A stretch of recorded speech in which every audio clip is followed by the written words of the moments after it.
Break ನಂತರ DCP ದರ್ಬಾರ್ ರಹಸ್ಯ ಕಾರ್ಯಾಚರಣೆಗೆ ಮತ್ತೊಮ್ಮೆ ಸ್ವಾಗತ. ಎಸ್, ನೀವೇ ನೋಡಿದ್ರಲ್ಲ, ಇವನನ್ನು ಮೀಡಿಯಾದಲ್ಲಿ ಎಕ್ಸ್ಪೋಸ್ ಮಾಡಿದ್ರು ಏನೂ ಮಾಡ್ಕೊಳ್ಳೋಕ್ಕಾಗಲ್ವಂತೆ. ಅಂಥದ್ದೊಂದು ದರ್ಪ ಅವನ ಮನೆಯಲ್ಲಿ ಕೂಲಿಯಾಗಿ ಕೆಲಸ ಮಾಡ್ತಿರೋ ಪೊಲೀಸನಿಗೆ ಇದೆ ಅಂದಮೇಲೆ ಇನ್ನು ಇವನಿಗೆಷ್ಟು ದರ್ಪ ಇರೋದಿಲ್ಲ ಹೇಳಿ. ಹಿಡಿಯೋದು ಹಿಡಿತೀರ, ದೊಡ್ಡವ್ರನ್ನ ಹಿಡೀರಿ ಅಂತ ಉಪದೇಶ ಬೇರೆ ಕೊಡ್ತಾನೆ ಈ ಪ್ರಭಾಶಂಕರ. ಡಿಸಿಪಿ ಪ್ರಭಾಶಂಕರ ಮೈಸೂರಿನಂತ ದೊಡ್ಡ ನಗರದ 3 ಡಿಸಿಪಿಗಳಲ್ಲಿ ಇವನು ಒಬ್ಬ. ಇವನ ಡ್ಯೂಟಿ ನಗರದ ರಕ್ಷಣೆ.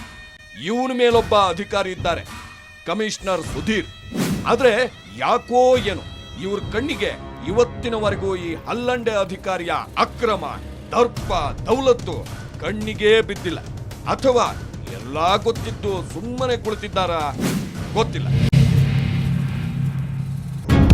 ಇವನು ತನ್ನ ಮನೆಯಲ್ಲಿ ವಾಹನಗಳಿಗೆ ಪೆಟ್ರೋಲ್ ಹಾಕಿಸೋದ್ರಿಂದ ಹಿಡಿದು ಪ್ರತಿಯೊಂದನ್ನು ಪೊಲೀಸರಿಂದಲೇ ಮಾಡಿಸ್ಕೊಳ್ತಾನೆ. ಮಾತು ಕೇಳದಿದ್ದವರಿಗೆ ಬೇಕಾಬಿಟ್ಟಿ ಶಿಫ್ಟ್ ಹಾಕಿ ಶಿಕ್ಷೆಯನ್ನೂ ಕೊಡ್ತಾನೆ. ಅಂದಹಾಗೆ ಇವನು ಪೆಟ್ರೋಲ್, ಡೀಸೆಲ್ ಸ್ಟಾಕ್ ಮಾಡ್ಕೊಂಡಿರೋದ್ರಲ್ಲೊಂದು ಇಂಟ್ರೆಸ್ಟಿಂಗ್ ಕಥೆ ಇದೆ. ಕೇಳೋಕೆ ವಿಚಿತ್ರ ಅನಿಸುತ್ತೆ, ಆದ್ರೆ ಕೇಳಿದ ಮೇಲೆ ನಗು ಮತ್ತು ಸಿಟ್ಟು ಒಟ್ಟೊಟ್ಟಿಗೆ ಬರುತ್ತೆ. ರಾಜ್ಯದ ಡೀಸೆಲ್ಲು, ಪೆಟ್ರೋಲ್ ಎಲ್ಲ ಇವರು ಇದು ಮಾಡ್ತಿದ್ದಾರೆ. ಯಾವ ರೀತಿ ಸರ್, ಎಲ್ಲ ಗಾಡಿಗಳಲ್ಲಿ ಡೀಸೆಲ್ ಅದು ಬಂಕಲ್ಲಿ ಬಿಡ್ತಾರೆ ಸರ್. ಈಗ ಒಬ್ಬೊಬ್ಬರು ಒಂದೊಂದು ಗಾಡೀಲಿ 5 ಲೀಟ್ರು 10 ಲೀಟ್ರು ಅವರು ಲೆಕ್ಕ ಹಾಕ್ಸ್ಕೊಂಡ್ರು. ಈಗ 25 ಲೀಟ್ರು ಡೀಸೆಲ್ ಹಾಕ್ಸ್ಕೊಂಡ್ರೆ 20 ಲೀಟ್ರು ಹಾಕ್ಸ್ಕೊಂಡು 5 ಲೀಟ್ರು ಬಂಕಲ್ಲಿ ಬಿಡಬೇಕು. ಅದರಿಂದ ಬಂಕಿ ಎಲ್ಲ ಸೇವ್ ಮಾಡ್ಕೊಂಡು ಒಂದು ಗಾಡೀಲಿ ಸಪ್ಲೈ ಮಾಡಿ ಒಂದು ಸರಿ ಅಗರ್ವಾಲ್ ಸಾಹೇಬ್ರಿದ್ದಾಗಲೇ ಅದನ್ನು ಹಿಡಿದಿದ್ರು ಸರ್. ಪ್ರಭಾಶಂಕರ್ ಅವ್ರನ್ನ ರೈಡ್ ಮಾಡೋಕ್ರೆ ಅವಾಗ ಅಚಾನಕ್ ಅವರು ಬಚಾವ್ಬಿಟ್ರು ಸರ್. ನಮ್ಮ ಡಿಪಾರ್ಟ್ಮೆಂಟ್ ಜೀಪು ಮತ್ತು ಮೋಟ್ರ್ ವೆಹಿಕಲ್ ಇರ್ತಾರಲ್ಲ ಸರ್, ಅಲ್ಲಿ ಇವರು ಕಂಪಲ್ಸರಿ ಮಂತ್ಲಿ ಇಷ್ಟು ಅಂತ ಅವರು ಒಬ್ಬ PCನಿವಿ ಮಂತ್ಲಿ DCP ಪ್ರಭಾಶಂಕರ್ ಅವ್ರಿಗೆ ಇಷ್ಟು ಅಂತ ಬಿಟ್ಬಿಟ್ಟಿರ್ಬೇಕು ಸರ್. ಡ್ರೈವರ್ಗಳು ಸರ್. ಅಂದಹಾಗೆ ಇವನ ಮನೆ ಪಕ್ಕದಲ್ಲೇ MP ವಿಶ್ವನಾಥ್ ಅವರ ಮನೆ ಇದೆ. ವಿಶ್ವನಾಥ್ ಅವರ ಪತ್ನಿ ಲಕ್ಷ್ಮಿ ಈ ಹಲ್ಲಂಡೆ ಅಧಿಕಾರಿ ಏನೇನೆಲ್ಲ ಮಾಡಿಸ್ತಾನೆ, ತನ್ನ ಕೈ ಕೆಳಗಿನ ಪೊಲೀಸ್ ಪೇದೆಗಳ ಕೈಯಲ್ಲಿ ಹೇಗೆಲ್ಲ ಕೂಲಿ ಮಾಡಿಸ್ತಾನೆ ಅನ್ನೋ ಸತ್ಯವನ್ನ ಬಿಚ್ಚಿಟ್ಟು. ಬಟ್ ಪೊಲೀಸ್ನವರಲ್ವ ಅವರೆಲ್ಲರೂ ಪಿಸಿಗಳೇ, ಕಾನ್ಸ್ಟೇಬಲ್ಸ್ ಎಲ್ಲ ಪಿಸಿಗಳು. ಇವ್ರು ಗೌರ್ಮೆಂಟ್ ಸಂಬಳ ಮಾತ್ರ, ಗೌರ್ಮೆಂಟ್ ಸಂಬಳ ಇವ್ರ ಮನೆ ಎಲ್ಲರೂ ಕಾರ್ಪೆಟ್ ಇಂದಾನು ಮತ್ತೆ ಗೋಡೆ ಪೇಂಟ್ ಮಾಡೋದ್ರಿಂದಾನು ಎಲ್ಲರಿಂದಾನು ಪಿಸಿಗಳೇ ಬಂದ್ ಮಾತಾಡೋದು. 4 ತಿಂಗಳಿಂದಾನು ಪಿಸಿಗಳೇ ಕೆಲಸ ಮಾಡೋದು. ಆದ್ರೂ ದುರುಪಯೋಗ ಮಾಡ್ಕೊಂಡು ಡಿಪಾರ್ಟ್ಮೆಂಟ್ ಎಷ್ಟೊಂದು ಇದ್ ಮಾಡ್ತಾರೆ ನೋಡಿ. ಇವಾಗಲ್ಲ 4 ತಿಂಗಳಿಂದಾನು ಸುಮಾರು ಎಷ್ಟು ಜನ ಕೆಲಸ ಮಾಡ್ತಾ ಇದ್ರು ಇಲ್ಲಿ? 12 ಜನ ಇದ್ರು ಪಿಸಿಗಳು. ಹೌದಾ? 12 ಜನ ಇದ್ರು ಪಿಸಿಗಳು. 12 ಜನ ಇದ್ದು ಈಗ ನಿಮ್ ಜೊತೆ ಮಾತಾಡಿದ್ರೆ ಅವನು ಪಿಸಿನ, ಅವನು ಪಿಸಿ.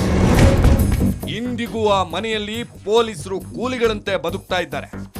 ಪಾಪ ಅವರಿಗೆ ಇವನ ಮನೆಯಲ್ಲಿ ಕೂಲಿ ಕೆಲಸ ಮಾಡಿ ಮಾಡಿ ತಾವು ಪೊಲೀಸರು ಅನ್ನೋದೇ ಮರೆತು ಹೋಗಿದೆ.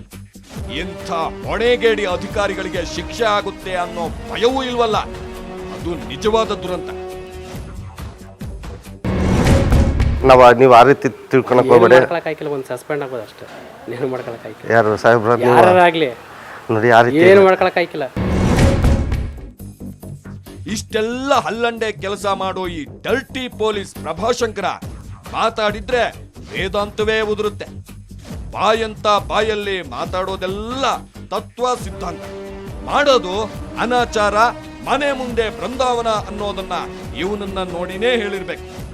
ಈತನೆಂತ ಮಹಾನುಭಾವ ಅಂದ್ರೆ ಇವನಿಗೆ ಸ್ಟಿಂಗ್ ಅಂದ್ರೆ ಏನು ಅಂತಾನೂ ಗೊತ್ತು. ರಹಸ್ಯ ಕಾರ್ಯಾಚರಣೆ ಹೆಂಗಿರ್ಬೇಕು ಅಂತ ನಮಗೆ ಪಾಠನೂ ಮಾಡ್ತಾನೆ.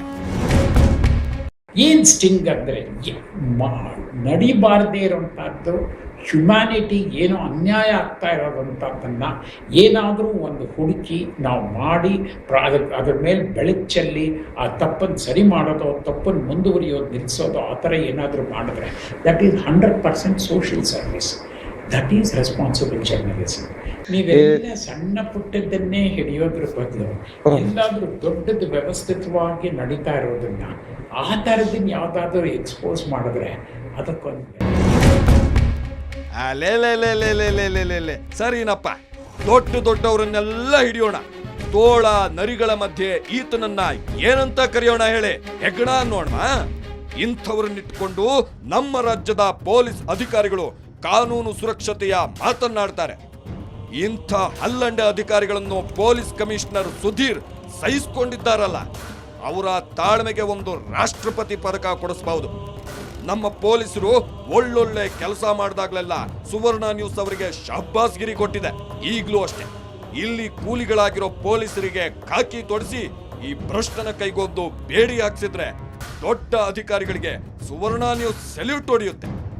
ಕಮಿಷನರ್ ಸುಧೀರ್ ಸಾಹೇಬ್ರೆ, ದಯವಿಟ್ಟು ಈ ಭ್ರಷ್ಟನ ಕಡೆಗೆ ಕಾನೂನಿನ ಬಾಣ ಬಿಟ್ಟು ನೋಡಿ. ಇಲ್ಲ ಅಂದ್ರೆ ಇವನು ಮಾತಾಡೋ ಸ್ಟೈಲ್ ನೋಡಿದ್ರೆ ನಾಳೆ ಕಾವಿ ಹಾಕೊಂಡು ಆಶ್ರಮ ಕಟ್ಕೊಂಡು ಕುಳಿತುಕೊಳ್ಳೋ ಎಲ್ಲಾ ಚಾನ್ಸೂ ಇದೆ.